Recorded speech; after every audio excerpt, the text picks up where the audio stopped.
लकड़ी का कटोरा। एक वृद्ध व्यक्ति अपने बहू बेटे के यहाँ शहर रहने गया। उम्र के इस पड़ाव पर वह अत्यंत कमजोर हो चुका था।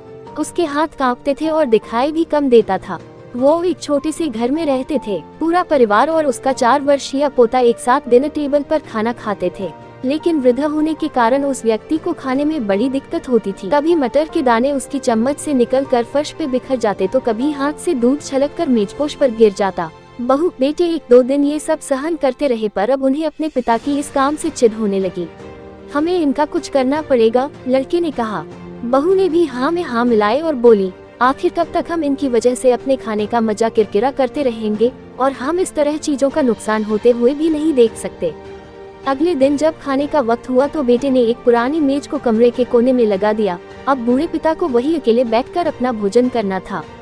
यहाँ तक कि उनके खाने के बर्तनों की जगह एक लकड़ी का कटोरा दे दिया गया था, ताकि अब और बर्तन न टूट फूट सके। बाकी लोग पहले की तरह ही आराम से बैठकर खाते और जब कभी कभार उस बुजुर्ग की तरफ देखते तो उनकी आंखों में आंसू दिखाई देते। यह देखकर भी बहू बेटे का मन नहीं पिघलता। वो उनकी छोटी से छोटी गलती पर ढेरों बातें सुना देते। वहाँ बैठा बालक भी यह सब बड़े ध्यान से देखता रहता और अपने में मस्त रहता। एक रात खाने से पहले उस छोटे बालक को उसके माता पिता ने जमीन पर बैठकर कुछ करते हुए देखा। तुम क्या बना रहे हो? पिता ने पूछा। बच्चे ने मासूमियत के साथ उत्तर दिया, अरे मैं तो आप लोगों के लिए एक लकड़ी का कटोरा बना रहा हूँ, ताकि जब मैं बड़ा हो जाऊँ तो आप लोग इसमें खा सकें।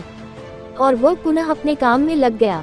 पर इस बात का उसके माता पिता पर बहुत गहरा असर हुआ। उनके मुंह से एक भी शब्द नहीं निकला और आंखों से आंसू बहने लगे। वो दोनों बिना बोले ही समझ चुके थे कि अब उन्हें क्या करना है। उस रात वो अपने बूढ़े पिता को वापस डिनर टेबल पर ले आए और फिर कभी उनके साथ अभद्र व्यवहार नहीं किया। दोस्तों, हम अक्सर अपने बच्चों को नैतिक शिक्षा या मॉरल वैल्यूज देने की बात करते हैं, पर हम ये भूल जाते हैं कि असल शिक्षा शब्दों में नहीं हमारे कर्म में छुपी होती है।